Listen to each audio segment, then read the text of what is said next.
Hallelujah. Amen.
So Jesu wayisiza ngempilo yami sithi ngazingena kuyo ngo-2018 ku-2 September ivosi yakhe yangibiza kuyi-1 September kudakiwe wavula efebeni uJesu wathi mayefika empilweni yami wasebamba wafasa ukhalo lami waqeda ufebe empilweni yami ufebe ubamba abantu bonke emhlabeni abawukhululeke efebeni ngeke ngawakhe amandla noma ungahamba izangoma ngenyanga zodlaba sifike zidlale nandawo zikhipha bona zikufaka moya kodwa uJesu kuphela okwazi ukukhipha ufebe kumuntu lembe ofaka uSathane okufebe uJesu kuphela aloku ufebe uyabulala impilo zabantu hayi namhlanje abantu basibona bengelutho besibona bese abanye bacabanga ukuzibulala bayasebeshaya ingane ezininzi bona impilo kungasayiphambili ethi hey ngone phela impilo ngiyinikele nje ebafanele noma sengine-HIV manje angihambe ngilala kwavele nje mina nje sengine-HIV sengizofa noma kanini angiyifazi kubo bonke abantu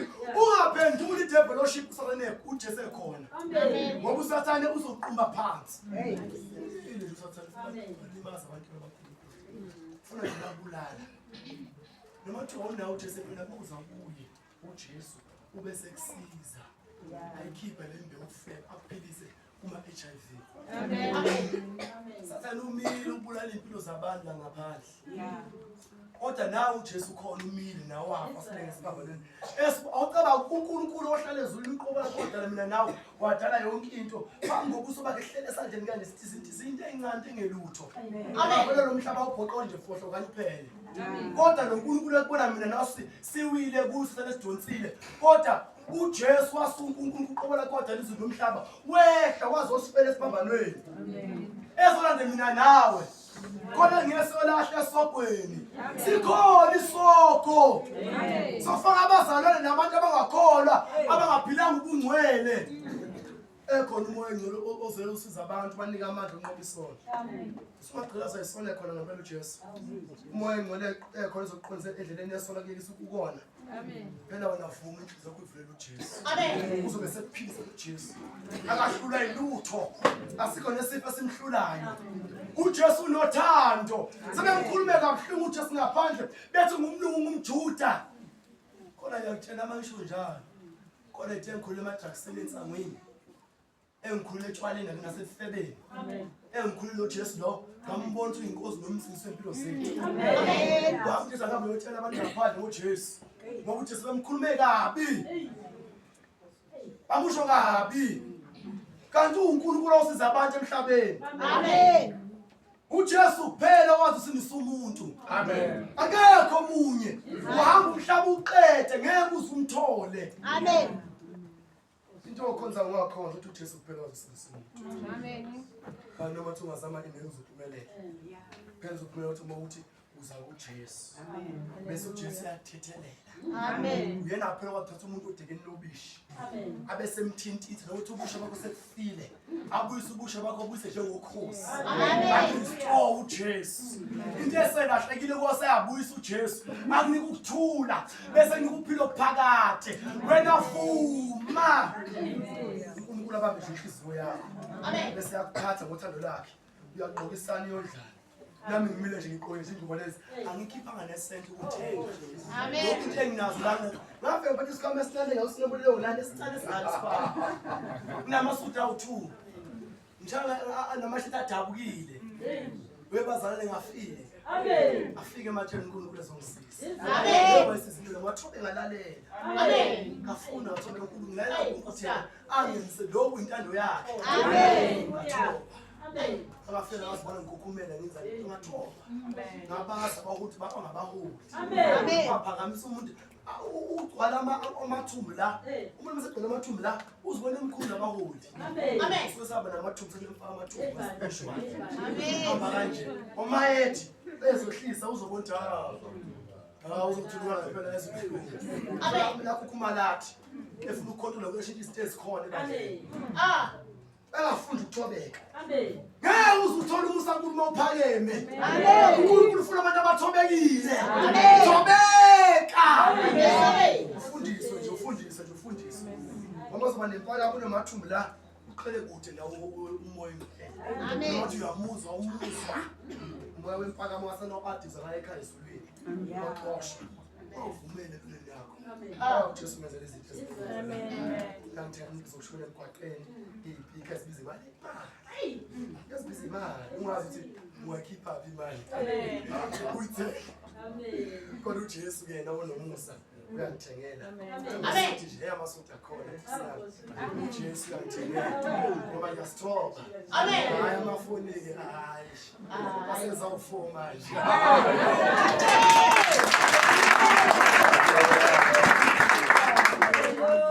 ukufika nje le You2000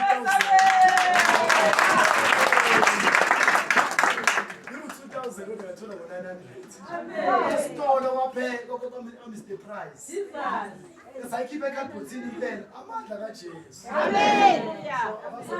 umkhuleko ngo12 bani yakhuleka ngo12 hayi savuka sikhuleka impela sithi amen ngoba into engifuna ukukhulu mele na ukhulu umzalwane ukwazi uzela wona uNkulunkulu uqobola ungafuna wahleza ubhatha kwizandla uzokhula nini wena uba umzalwane strong enkosini ikhala kuzohlupheka ugcinaze ke gula abantu khona umzalwane uhlupheka ingane siselo Jesu umkhonzayo unjani uJesu nje ngoba ufuna ukukhuleka siyakhuleka thina siyathela safika nengane ngihlasela ngamavidiyo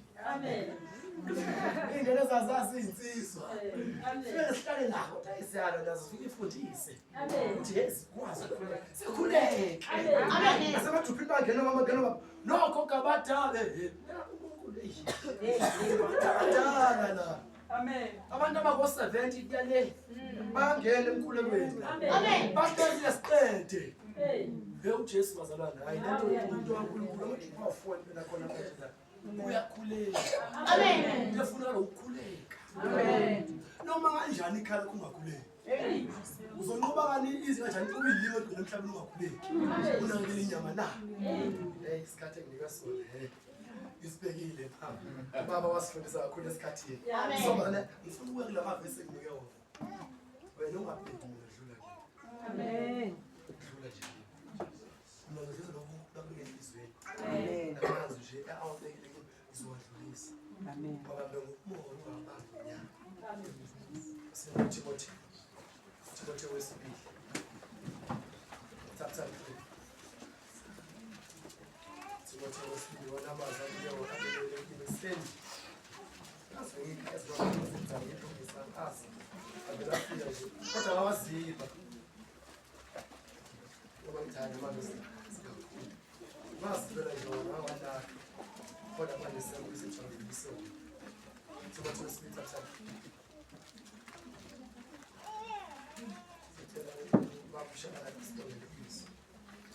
Baba Nkosi, somnike amandla wonke ayisela Nkosi yethu Jesu Kristu wasena. Baba naimeli yakho phambi kwakho ngesitando sobukhosi. Nkosi yamakhosi, Baba somlimana okubheka. Ilahle livele emazulwini elimini lwayo Nkosi yamakhosi. Singaboni yona ngokwenyama sijwayele Mesiya wengcwele kepha indaba zakho azijwayeleki. Nkosi yamakhosi uthi obathanda uyabayala ngezwi lakho uyabakhuza. Namhlanje-ke Nkosi yamakhosi sikhona kule ndawo silindele ukuzwa wena. Khuluma-ke ngenceku yakho Mesiya wengcwele ngegama likaJesu Kristu waseNazaretha. Thank you Jesus. Amen. Amen. Amen bazalwane. Amen. uJesu sithanda. Awukho nogodo kumhlulayo. Kodwa manje uJesu uyathanda ukusikhulula, uyathanda ukusisisa, uyathanda ukusizela izinto eziningi. Kodwa khona umoya ovela umvimbi. Noma sefuna ukusiza ngento singakhona. Phela wena uvumele lo moya udedele. Amen. Uhambe kuwo. Isihloko ke la. Timothy wesibili chapter 3. Abadukisi esikhathi zokugcina. Khona umoya ofikile. Lo moya ufika abantwana baNkulunkulu abakhuluma ngelimi abasinze phela kungcwele. Abahamba noJesu. Kodwa kukhona umoya wabadukisi besikhathi zokugcina. Amen. Umuntu obanjwe lo moya okuba mduso esikhathi zokugcina, uNkulunkulu uqhele kude naye. Akasonele nosondela kuze ekhaya. Amadimoni aqhaluza lenze yonke into ayithandayo. Mawumzalwane mele ulwe nalo moya okuba mdukisi esikhathi zokugcina. Ungabaphi.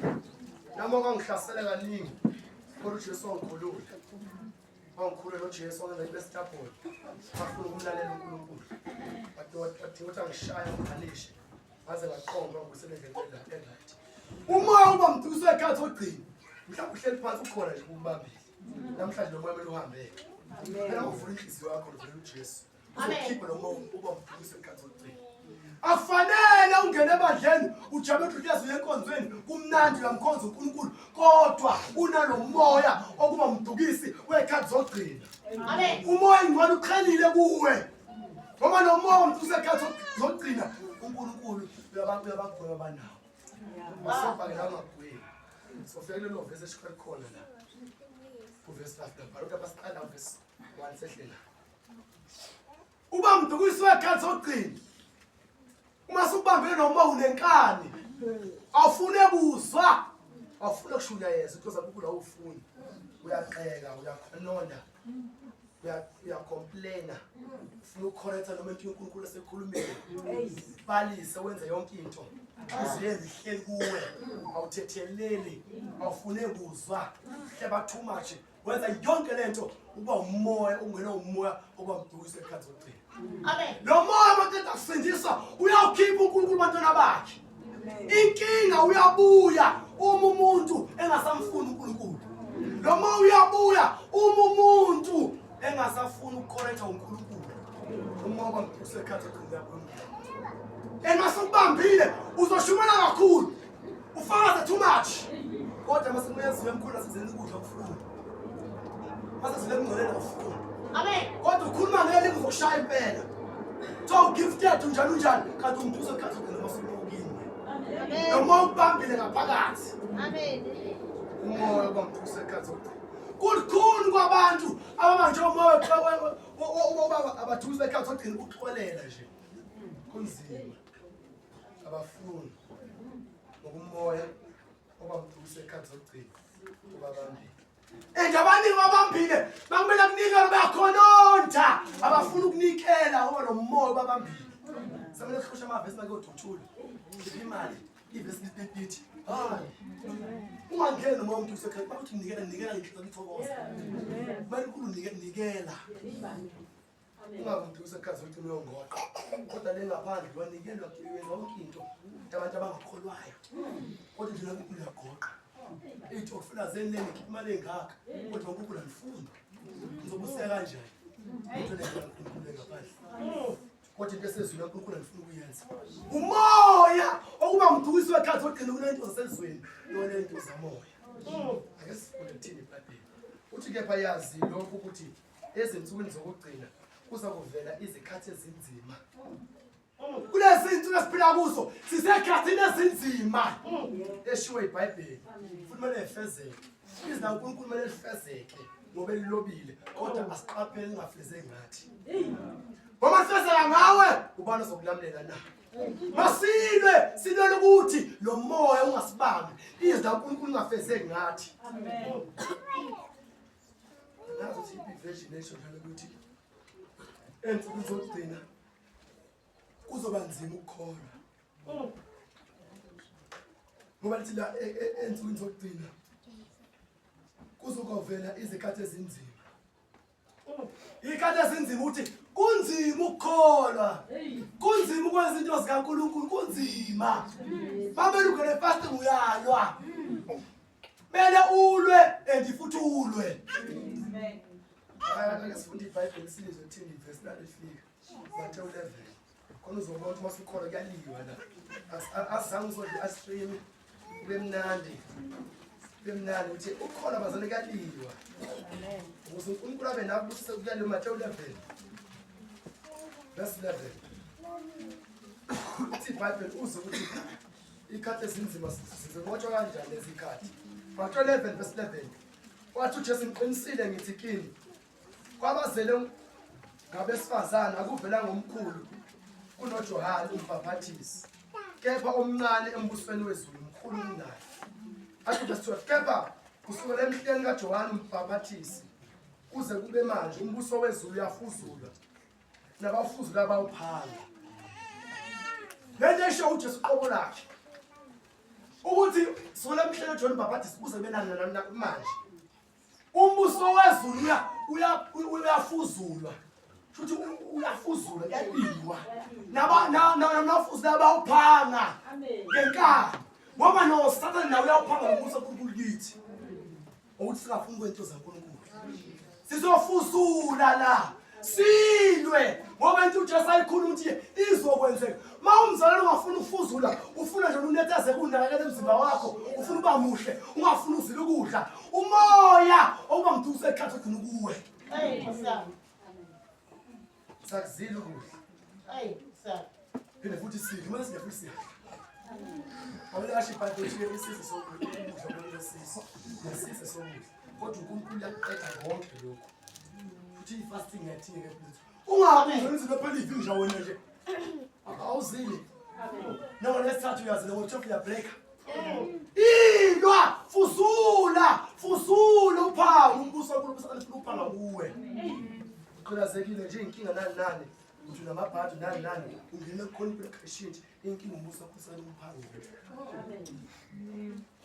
Uthi verse 2. Uthi ngokuba abantu bazokuba ngabazithandayo. Kulesi sikhathi sokugcina abantu baba ngabantu abazithandayo. Mathiwa ngena ama-fasting time mina ngeke ngifuna ukuzakha umzimba wami lona. Ngifuna ubuke kube muhle. Ngifuna ubuke nangengimuhle. Zile ukudla. Ungamuntu osithandayo. Uthi ngifuna nje ukuqoka kahle bawungoma. Uthi ngiqoka kahle enkonzweni nginjani? Qoka kahle. Impela kodwa ungaqoka inkabi nempatha phakathi. Ufuna ukungoma. Ufuna udumo kubantu. Ungafuna ukuthi uqhama uNkulunkulu la yedwa. Thina udumo sithatha uNkulunkulu. Uyena ozosiphakamisa asidumise. Asingalifuni udumo phela kubantu. Amen. Ufuna bangcoba nje leli viki. Lelo zathi ushaya ngithenga ingubo ngempela. Ngithenga enhle kakhulu. Babe mangena nje bangingome. Ubanje umoya. Kuba mdumise ekhathi zokugcina. Amen. Ngoba ingubo nje ezinhle uzibenze bakusufihle. Amen. Khona sigqokela ukuthi ukuthi siyobukho. Isibaqhubeka. Abasithanda abathanda imali.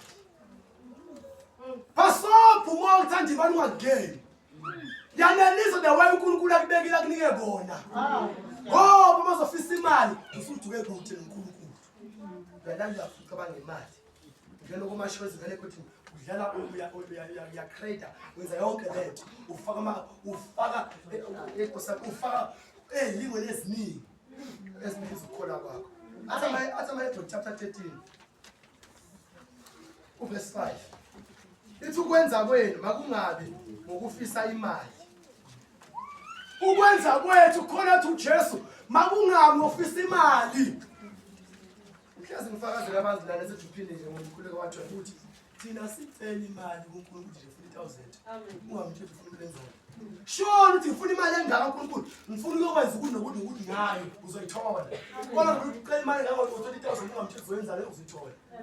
Uzozela ukuthi uzothi kodwa bani ukuthi ufuna ukuyoyenzani ngoba uzabona ukucela imali kuphela nje ukuthi ukwazi uzoyenzani ungazabe ufuna ukuthi enkalukweni zakho umoya okuba mduze ekhathi ukuthi uzongena ezinye izinto uNkulunkulu akazilethi uyabona ukuthi lo moya uzosibamba ungathandi imali uma umzana usukholwa umoya mduze ekhathi ukuthi uzongena uthi yaneliswani ngeni nakho ukuba yena ushilo wathi angisoze ngakuyeke angisoze ngakushiya asenze lokho esindayo ukuthi akasoze asiyeka akasoze ashiya 2 verse 6 ukuze sisho ngesibili sithi inkosi ingumsizi wami angikwesaba umuntu angenzani na ukuze sithi inkosi ingumsizi wethu umuntu angasenzani na ingakho ukuthi masingayithandi imali asilise the way uNkulunkulu into asinika yona bese siyakhuleka kuJesu kuphela ngicela ukutshela uXhosa ukuthi mawuzothi uqhubeka uzofaka uzokwazi ukuqhubeka uthanda imali cabanga imali kwesikhathi awesifundi uThimothi oqala chapter 6 verse 8 Amen. uze iBhayibheli lithi uthanda imali nomoya obamvuso ekhaya uqhanga nani empilweni yakho ube careful umzana khona ungathandi imali ukuze uNkulunkulu azokubusisa kahle ngoba kubona ukuthi imali ayikho uthanda uthi kepha uma sinokudla nesambatho asaneliswe yilokho uma sinokudla nesambatho asaneliswe yilokho kusho uNkulunkulu la Amen. akusho mina athi verse 9 kepha abafuna ukuceba bayela ekulingweni once wacabanga ukuceba kungasiyona umuntu ozokucebisa usuyela ekulingweni ilingo ziningi kubantu abathanda imali ngoba abanye baze bathwale basayithola imali abanye baze bahamba bashonisa ngoba bengasayithola imali bayatrade bathi lesibusabulo sifana emadimoni ngoba bathanda imali ilingo ziningi athandela imali asinelise the way uNkulunkulu into asinika nokuze usibusa kahle amen simaqhubeka iBhayibheli nazezihibeni isihibe into very good uhibe into egibela ukinye ungakhona ukuphefumula ukukhululeka ezihibeni nasezinkalukweni eziningi zobula ezilimazayo ngokuthanda nje imali ufake isibeni ufake inkalukweni eziningi zobula ezilimazayo that's why uNkulunkulu akasakubusisa uyabona inhliziyo yakho uthanda imali yeka uthanda imali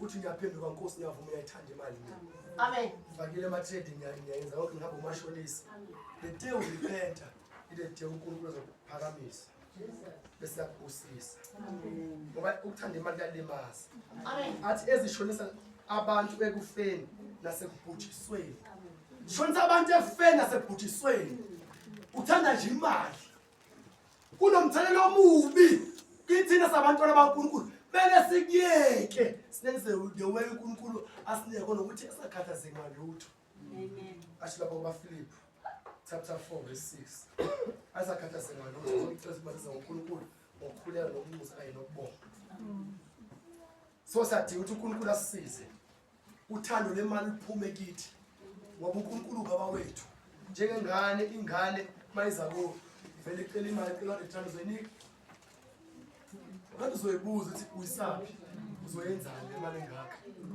nakanjalo uNkulunkulu baba wethu mase uzofuna imali siyacela simtshela sizoyenzani leyo mali khona azosinika yona phela uye uhlambulukile lo muntu usekhaya ukuthi ungasekho kuwe uzobe sekuqule impilo bese akubusisa uJesu bese akuphakamisa ngeke akuphakamise mase nomoya ongabusiswe ekhaya zokucina ngeke akunika iplan oqala ibhizinisi yakho bese khona amabhizinisi kangaka uma unalo moya ombuso ekhaya zokugcina haleluya wena iza ukuthi ufuna ukwenza ibhizinisi yaNkulunkulu uzoyihola ngoba yakho ingcwele amen ungabe uthi ufuna ibhizinisi ufuna ukuceba bese yazi ukugijima ngemoto enkulu engaka kuzoba nempalamo fanele qala uthobe ungavumeli sinafona ngoba umthuso ekhaya uthi le business yaNkulunkulu uzokwenzeka intando yakhe kuye yena uzobe sekuprovide. Amen. Simvimbile uJesu ukuthi asibusise awaqala ibhizinisi yakhe kuba khona abantu abanomoya ukuba ngamadukisi bekhathi ukugcina abazofuna uqala amabhizinisi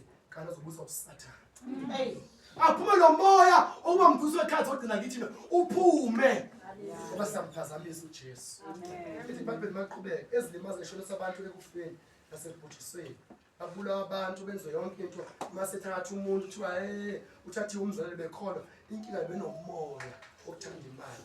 Umoya nje bengekho ukuprotect. Amen. Abanye bazibathuthuka ngenxa nje yemali. Kwenzeka izinto ezimbi.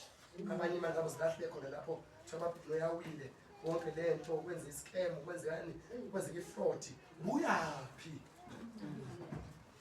Athi verse 10 ngokuba ukuthanda imali kuyimpande yakho konke okubi. Once wayithanda imali usungena kwimpande yakho konke okubi. Ethi uma uyifaka imali awuyifaka khona nawo bonke abanye abazoyifaka futhi imali yakubuyisa iningi nawo umzali uyifakile lapho. Abantu abeza la mhlawumbe kuza nezinkaba ezibulala abantu nawo usudlala lezo lenzalo ngoba nemali akuhlalele ya. Amen. Abanye usho usemphepheni bese beze njani bezoyifaka la nawo umntwana okukhulu uyofaka khona lapho uhlanganeka nabo in the spirit ingakho impilo kuzovela ivaleke.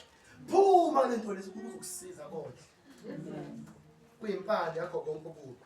Abanye ngokuyifisa badukela ngokukholwa ufisa nje imali ufisa imali ungazizoyenza ukholwa kakuseka kuNkulunkulu uma usufisa imali. Ungadukela ukukholwa ngenxa ufisa imali. Amen. Ukholwa kakhulu ukuthi uJesu uthe ngiyaza kushiya ngiyaza kuyeke. Once waqala ufisa imali uyifisa ufuna uyenzayo. Bathi uNkulunkulu ungisise ungithengele ukuthi yena uzobe seyiletha imali akuprovide. Kodwa masuyifisa ukukholwa ukubona ukuthi awusenako ukukholwa kuye ngoba ufisa imali. Uthi ke bazigwaza ngemijunju eminingi. Usigwaza ngemijunju eminingi imicibisho eminingi. Ake siqhubeke bazalwane ngibheka lesikhathi ngapha. Kumele uTimotheo sikwazi siqhubeke. Abantu besikhathi zokugcina abathanda imali nabazigcanisayo. Abafuna ukubuka bezigabisa befuna ukwaziwa bona. Basigabisa. Akumele usigabise uma usuyikholwa usindisiwe. Yilo umuntu othobekile. Amen. Lingaqhubeka nabazidlayo. Abantu abasitshela bafuna ukukhuzwa bafuna ukutshela. Ngeke hambe na uNkulunkulu ungafuna ukukhuzwa ungafuna ukuqondiswa. Uyazidla phambi kaNkulunkulu. Lo moya wamdusa ekhathi ogcina ukuwe. Kumele utshele uNkulunkulu awukhiphe kuwe. Uphume. Ukuzidla nabahlambalazayo. Amen. Khuluma kahle uyaxeka. Uyakhononda baza befike enkonzweni bakhishwa ngokebo. Baza ngisophinde babone lapha abantu abanathanda yahleba. Uyahlambalaza uhlambalaza umoya kaNkulunkulu. Uzozilanda umoya uvumela uma uphume kuwe. Ngoba mduso ekhathi zokugcina. Nabangalalela abazali. Hayi lona uvenile. Hey. Abazali. Ingane besitapho sabathi ayikhuza yizo. Kuze into enqhubeka ime njalo. Inomoya oba mdukiswe ekhathi zokugcina. Mele wena mzali wakho uhlole ukuthi nawe awunawo ilo moya. Noma ungayikhulela ingane yakho ngeke uzilande ekube nawe bekulo moya. Akubona aqala ukuthi mayikhulu bese nawe uyaphuma. Amen. Mdukiswe ekhathi zokugcina. Leyo futhi ukuthi usedala ubisha nawe ukhipha umuntu ebisha. Uma qala bese khanze uzokwazi ukukhipha labanye basisi. Ingane zingena umoya uma ngabadusi bekhathi zokugcina azizwa zinenkani. Amen. Hey. Nala ikholo lasibalela abazali bekubamoya. Sikhuzwa la siqhube size lokho. Khuzwe la kube lokho baze bakhathazeke. Umoya oba mthulisi ekhathi zokugcina. Nabangabongiyo bengafuni noma uNkulunkulu usebenza into eziningi bathule nje. Ufakaza akhohlela ngeke. Uyatshela. uNkulunkulu. Siyambonga uNkulunkulu. Masivuke ebusuku ngasiqala ukuthi simbonge uJesu. Ifonde sikhule sicela lokho icela sikhule sithwe umbuso waSathane siqale sibonge. Amen. Ngisho ukuthi asidumiseni. Mawumdumisa ungafuni ukuncenga ukuthi udumise. Dumisa nje. Ube uNkulunkulu umphakamise uJesu. Amen. Ngoba abangafuni futhi nafuna ukubonga uNkulunkulu. Nabahlazisayo abantu abahlazisayo abenza nje ububi. uzuthi umzalwane khuluma kanje uzusabe nawe uzibuyisele ngikhozana ufihle uthi hayi wathi ngikhozana onje wathi nje wamthinda umuntu TV nje uzongibona kahle ubani khuluma nami kanjani ngicela bluetooth ikhethi uzongithola kahle sekoliwa manje koshaya koliwa umzalwane kodwa loyo kuthiwa lifaka kube nodhawu lo mzalwane once wamthile nje uzokubamba beke phansi umzalwane hayi masukhola kubona kuthobeka Amen. ungavumi ukuhlazisa ivangeli laNkulunkulu ukuze into liqhubeke nayo Amen. libaqhubeka ivesi nabangenalo uthando yes lana-ke nje nqwaba ebabambile leli babambile inqwaba abazalwane babambile ivesi ungabi nalo uthando nje ulwa ngimphile ngohlala nomani nomhlala naye lo nomhlala yilapha uzonda umuntu enhlizweni yakho ungamxoleli vele umzonde nje uthi wenzela lo yini enkonzweni indawo emthanda kangaka enkonzweni besiba nenzondo indawo namhlanje kangaka lo aba nenzondo bona umfundise internet lawo sethi sonkulunkulu benenzondo xa yakho ngeinthanethi wamkhala lo ngamathekwana nje bazongena ngephezulu imzo abanenzondo abayo nabangenalo uthando mangenalo uthando uyazakusiza uNkulunkulu esikhulule Amen. iba nothando uthande wonke umuntu ungabantu azobakhela lobe bafuna nabo abafuni uthando into lena enzima ukuthi ube nayo abantwana baNkulunkulu Amen.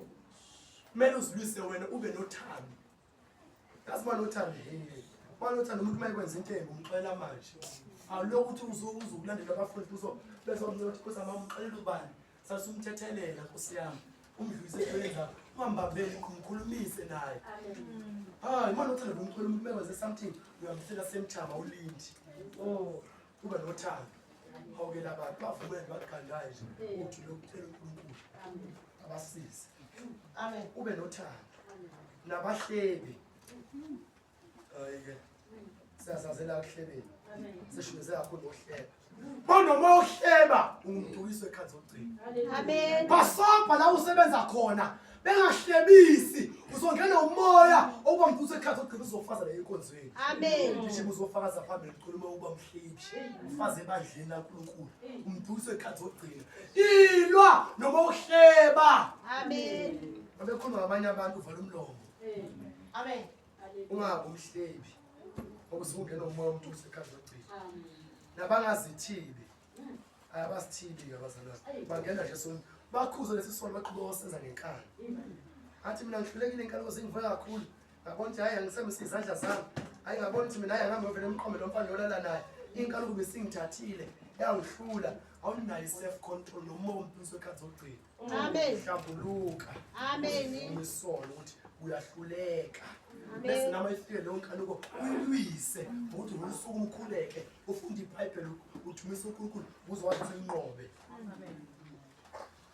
ithi maqhubeka nabengenabo umnene abazali abangenabo umnene nje abazali abangakho ukuthobeka umzali ongangeneki nje saba nokukhuluma nawe uthi wakhuluma nje naye ayi uzokhuluma ngegama into ezibuhlungu aganayo umzali uzobuhlungu wakhulume naye vele ubona ukuthi lo mzali engihlale naye lo uhlezi ngikhuba njalo uthi-ke nabathandi nabangathandi okuhle nabangathandi into zaNkulunkulu ungafuni into ezinhle zaNkulunkulu bezibiza kodwa ngabazalwane leli Bhayibheli lisho abantu abakholwayo la abangabadukisi bekhathi zokugcina abangakuthandi nje into kaNkulunkulu bafuna nje into embi uthi nabakhapheli yakhashelwa enkonzweni ungaye kulamzalela unje alimusi yekuye ungahlali naye ungakhulumi naye umubi unje ewumuntu akaNkulunkulu umuntu eze lenkonzo ufuna usindisa naye kodwa lo mona phakathi bamganda bamdestroy bakhaphela nabantu enkonzweni bakhulumana kabi baqambelana amanga kuningi bayakhaphelana kufanele sikwazi ukubaza besikhona nabana mawala too much amawala kakhulu thembisa uNkulunkulu uzokwenzela ukuthi bese bayiqina yonke uzofasta namhlanje ngibamba ifasting ngikhulekela abafundi ngikhulekela abazali ngikhulekela ibandla lonke kodwa makuvuka ekseni ngihambile hayi ngisengiyohle unamawala ungabi namawala entweni zaNkulunkulu umdukiswe ekhathi ogcina Oh. ngisake lelo zichaza lo umshuko chapter 5 uzobona abantu abanakhuluma lapha ivesi bona isikhathi Oh. nabakhukhumele abantu abaphakeme abantu abakhumela bafuna ukutshela Oh. nabathanda injabulo kunokuthanda uNkulunkulu Oh, Jesus. hayi leyo nje layashaka Amen. injabulo bayayithanda kodwa uNkulunkulu abamfuni abamancane amaphathi nokuya enkonzweni bathi namhlanje ba mbizo ubani manje ngephathini ngcono ngibe ngiye ngeviki elilandelayo enkonzweni abantu noNkulunkulu ngicabana injabulo noNkulunkulu uthanda injabulo afuna uNkulunkulu ngoba igcwele enkonzweni namhlanje kushaya amathembu osha amacwecwe kuyajatshula makuzwela ezinenkulu bayazi abantu abalifuni kodwa makujatshula bajabula bagqime bewafubele kodwa makuzwela ezinenkulu babhoreka Amen. bathanda injabulo ukuthanda uNkulunkulu Amen. batho ngene fasting ngathi nasahamba sakhipha nabangani sawuswima sawukwenzani sawuzilungisa sawujabula sisakhipha sawuncebeleka shiya fasting ikhona umuntu omusha sathi batho inkozi abantu abasha sithetheleni ingane enizize asize ngempela sisenkonzo zofasta lazile ukudla sibambe inkalo zobusha mawuzoyithathela ingane kuhambe ishi fasting kaNkulunkulu masifebele ingane ingasakulala ingasakuzwa khumbula lesithelo sakho lesi into oyitshalile uzoyivuna ngeke uzwe uNkulunkulu ubuhlungu bese manje wena uthi uNkulunkulu uzokusiza umzulu ubuhlungu akwenzeki uthi maqhubeka bazalwane ethi naba kuverse nabathanda injabulo ukuthanda uNkulunkulu ngakho verse 5 nabanesimo sokumesaba uNkulunkulu kepha amandla akho bewaphika Hey, Osama. lithi labo ke ngoba gwema banesimo sokumesaba uNkulunkulu impela bathi ngabaze basindise bakholwa kodwa amandla kaNkulunkulu bayaphika bathi yekho umuntu ozophila ngephilisi la babodlala abafundisi bamanga kathi abafundisi bamanga banesimo sokumesaba uNkulunkulu amandla kaNkulunkulu bayaphika ungaphika amandla kaNkulunkulu phezu kwempilo yakho ungamngabazi mayithe uzophilisa ngempela mayithe akuphila ngephilisi akuphilwa ngalo ungabi nesimo somesaba uNkulunkulu amandla kaNkulunkulu uyawangabaza phenduka ngoba umdukiswe ekhathi zokugcina uJesu uyaphilisana uJesu uyodlala Amen. noma uthi unesimo esinjani uNkulunkulu akwazi ukunqobela kuleso simo ithi baphela abantu laba abangapheka kakhulu siyabagwema ungalandeli into abasishoyo phela ekubeni uthanda imfundo zabo bese uyabakhulekela ungabi umdukiswe ekhathi zokugcina isikhathi namhlanje ungabazi amandla kaNkulunkulu ngoba lo Nkulunkulu osondlayo ngeke akusize ngalutho ngoba uyawangabaza amandla akhe abanye bathi mabehluphekile futhi indlala abafuni ukukhuleka uNkulunkulu bathi ngena niyasebenza ngifonele yona nesimo somesaba uNkulunkulu kodwa amandla akhe ngasekondleni yawangabaza usufuna ufunela ingane yakho qala ukhuleka uthela uNkulunkulu uzobe sekulethela yena umuntu ozokondla ungabi umdukiswe ekhathi zokugcina namhlanje mosibona enhlizweni yakho uthi umdukiswe ekhathi zokugcina i-altar call la ekhaya uthi uJesu uyovuma uthi umoya oba umdukiswe ekhathi uthi ngiyasithanda impela mina ngiyafuna ukuzilungisa ngizenze muhle Amen. ishide ethi uNkulunkulu angidele ngakhona ngifuna ukuqeda ukwami kwasezweni Amen. uzithande ugcwala impakamo uthanda imali hamba ohlambuluka ngoba mawumdukiswe ekhathi zokugcina uzophazamisa amandla kaNkulunkulu phezu kwempilo yakho Amen. asingamphazamisini uNkulunkulu ufuna ukusiza ufuna ukusiphakamisa khona abantu abangakholwa bazombona uJesu kithi Amen. ungabi umdukiswe ekhathi zokugcina ngiyacela phenduka namhlanje uJesu makhona ukuhlula hambe ejabulweni nohlambuluka ucela uNkulunkulu akusize akhiphe lo moya ukuba umdukisi ekhathi zokugcina sihlole inhliziyo yakho nawe hamba uhlambuluka uma uzibona unomoya ukuba umdukisi ekhathi zokugcina ngoba ngeke akusize ngalutho uJesu uma useso nomoya okuba umdukisi ekhathi zokugcina mayethi uNkulunkulu labantu abanamoya abadukisi ekhathi zokugcina sibagweme futhi naye qale nabagweme eqala ababeke aside ethi laba abantwana ababangela ngizobodla bese nokuhle kodwa laba uzothi bathi bazima anti baphenduke umphaphume lo moya kwamdusa ekhansi ogcina noma bengakhula ingceki zami baphekiza baphile ngeke baze basinde ohlala nalezi zifo lezi bahlala lezi impilo zingapheli ngoba bangabadukisi bekhathele so mina uma senhlizweni yami amen.